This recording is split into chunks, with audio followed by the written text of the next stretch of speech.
Yes, yes.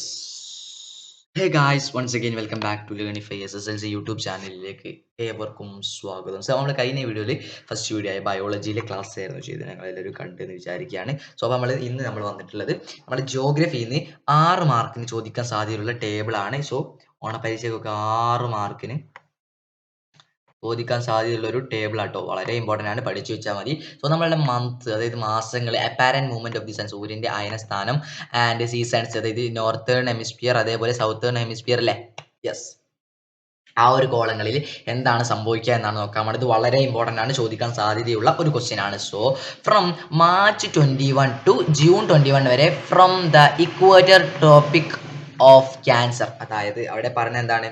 Yes, അവിടെ പറയുന്നത് March 21 മുതൽ ജൂൺ 21 വരെ സൂര്യന്റെ അയനം എവിടെ നിന്നാണ്? ഭൂമധ്യരേഖയിൽ നിന്നും ഉത്തരായന രേഖയിലേക്കാണ് എന്ന് പറഞ്ഞിട്ടുണ്ട്. അതേപോലെ ഇനി അതിന്റെ സീസൺ എന്തായിരുന്നു? നോർത്തേൺ ഹെമിസ്ഫിയറിൽ എന്തായിരുന്നു? നോർത്തേൺ ഹെമിസ്ഫിയറിൽ അവിടെ വസന്തമായിരിക്കും, അവിടെ സ്പ്രിംഗ് സീസൺ ആയിരിക്കും. സൗത്തേൺ ഹെമിസ്ഫിയർ ഓട്ടം സീസൺ ആയിരിക്കും, അതിനെ വിന്റർ സീസൺ ആയിരിക്കും. വിന്റർ അല്ല, സോറി, അവിടെ ഹേമന്തകാലമായിരിക്കും. ഹേമന്തകാലം. അപ്പൊ അതിന് ഞാനൊരു കോഡ് പറഞ്ഞുതരാം. ആ കോഡ് നിങ്ങൾ എഴുതിച്ചോ.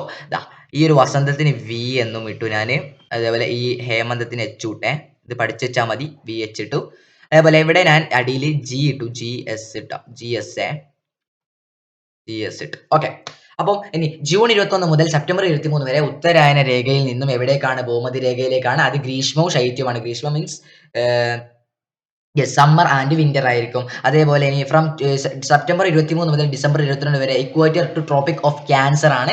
അത് ഓട്ടം സീസൺ ആണ്, സ്പ്രിംഗ് സീസൺ ആണ്.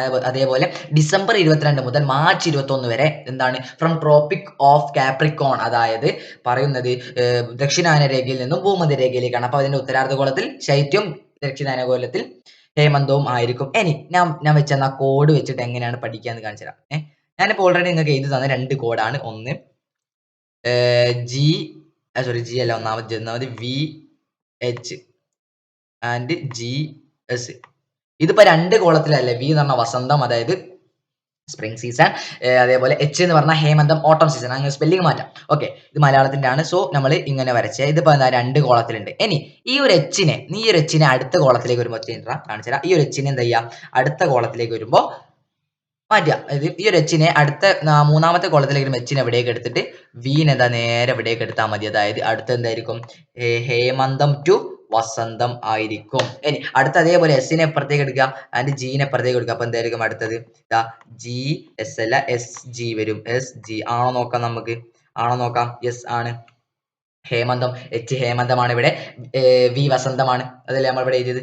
യെസ്, എച്ച് വി ഹേമന്തം ആൻഡ് വസന്തം. അതേപോലെ എസ് ജി നോക്കാം നമുക്ക്. എസ് ജി ഇത് അവിടെ വന്നിട്ടുണ്ട്, ശൈത്യം ആൻഡ് വിന്റർ. അപ്പോൾ നിങ്ങൾക്ക് എന്ത് ചെയ്യാം? ഇംഗ്ലീഷിൽ സ്പെല്ലിംഗ് ഒക്കെ മാറ്റി നിങ്ങൾക്ക് ഇത് പഠിച്ചു വെക്കാം. വളരെ ഇമ്പോർട്ടൻ്റ് ആയിട്ടുള്ള ടോപ്പിക്കാണ്. SSLCയിലെ ഓണം എക്സാമിന് 6 മാർക്കിന് ഷുവറായി ചോദിക്കുന്നതാണ്. സോ നിങ്ങൾ ഇത് ചെയ്യാൻ പഠിച്ചു വെച്ചിരിക്കാം. ഓക്കെ.